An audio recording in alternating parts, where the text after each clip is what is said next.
The Navy SEAL didn't mean it seriously. He smirked, leaned back against the wall, and asked the question as a joke.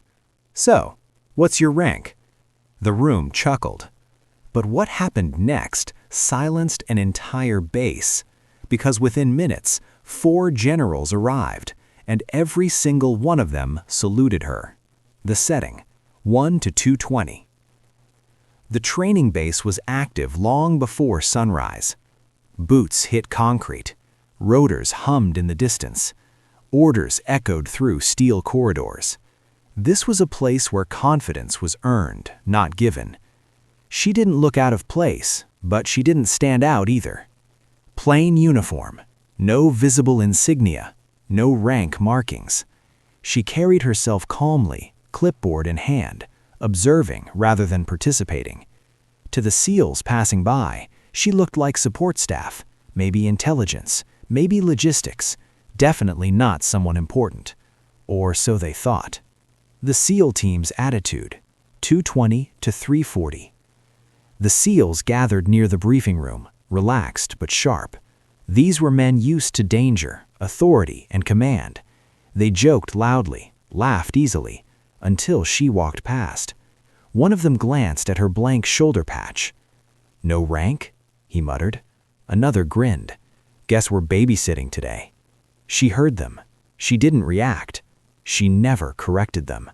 That calm silence, it only encouraged the joke.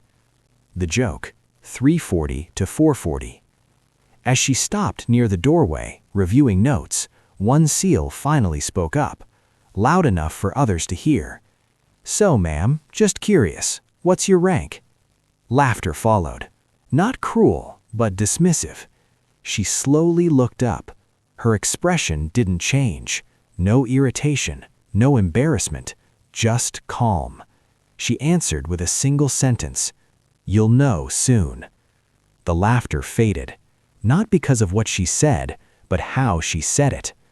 The unexpected pause, 440 to 550. An uneasy silence followed. The SEALs exchanged looks. One shrugged it off. All right then.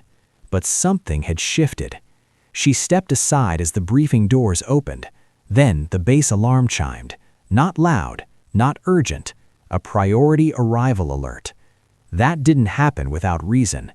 The SEALs straightened instinctively. Boots aligned, eyes turned toward the runway. The arrival, 550 to 650.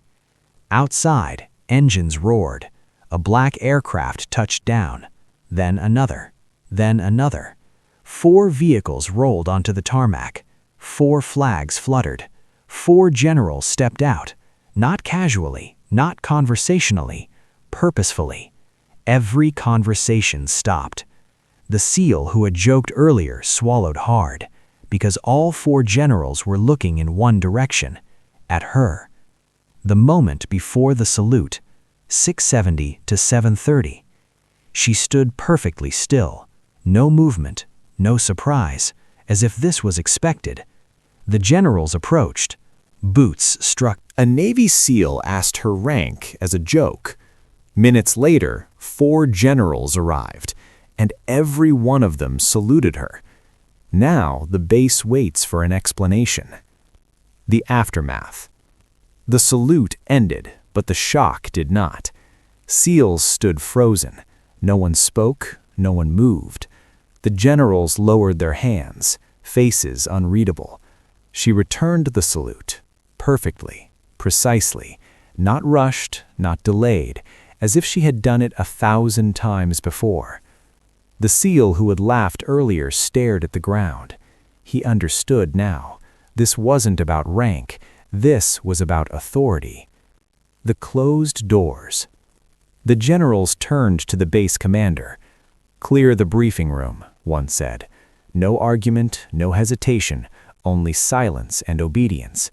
Inside, the doors closed. Outside, rumors exploded. Was she intelligence? Was she special operations oversight? Was she someone Washington answered to? The SEALs exchanged looks. They had operated in hostile countries, but this kind of uncertainty? This was worse. The reveal. Inside the room, she finally spoke, calm, direct, no introductions necessary. She placed a single folder on the table, black cover, no markings. Every general straightened.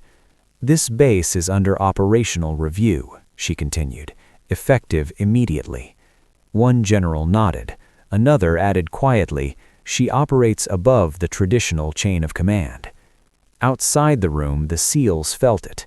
The base had shifted. The SEALs summoned. The doors opened. The SEAL team was called inside. They entered rigid, alert. She stood at the front now, not behind a desk, not hiding, facing them. The SEAL who had joked met her eyes. She didn't glare, she didn't smile. She simply spoke. "You asked my rank," she said. A pause. "I don't wear one." Silence. "Because my authority doesn't come from stripes." The generals stood behind her, like sentinels. The warning. She stepped forward. "You've been selected for evaluation," she continued, "not for skill, but for discipline, judgment, and respect." One SEAL shifted nervously.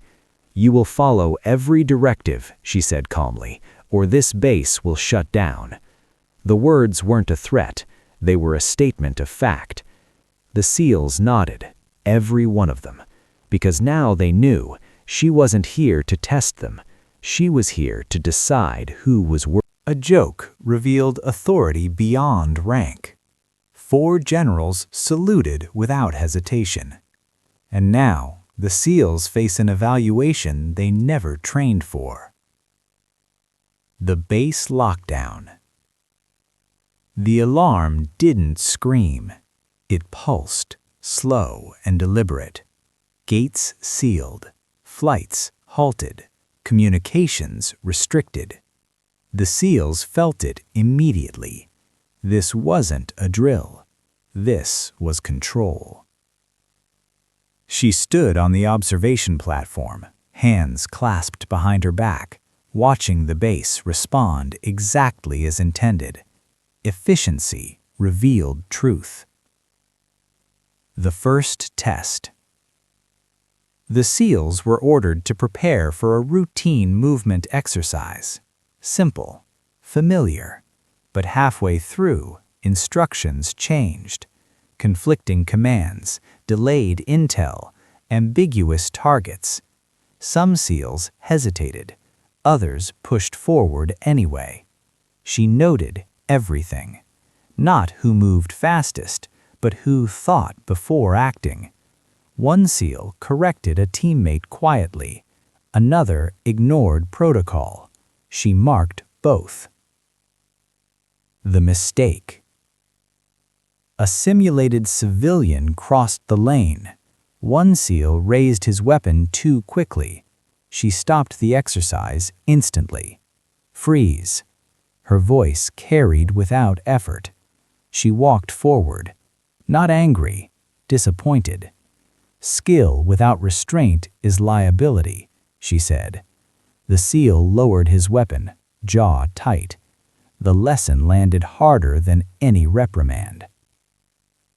The general's confirmation. From the control room, a general spoke quietly. "She's exposing what training hides." Another nodded.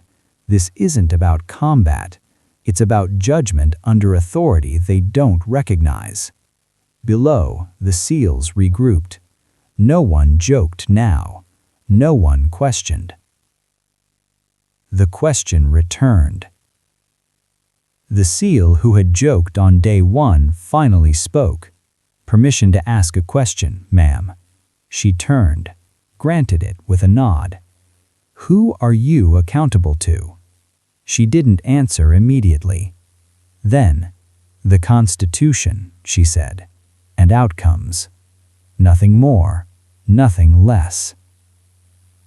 The final notice. A joke questioned her rank. 4 generals answered without words. And now, the evaluation reaches its end. This is the moment authority becomes permanent. The base woke in silence. No casual chatter, no laughter, only preparation. The SEALs assembled in formation, uniforms crisp, minds sharp. She arrived without escort.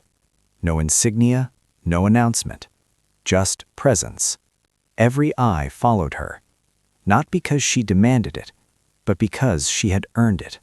The scenario was simple on paper, a simulated extraction under pressure, but variables changed without warning. Communications cut, orders delayed, time compressed. The SEALs adapted, not perfectly, but responsibly. They checked each other, verified targets, protected non-combatants. She watched, and for the first time, she nodded. The exercise ended. She stepped forward. "One of you failed," she said calmly. A breath held across the formation.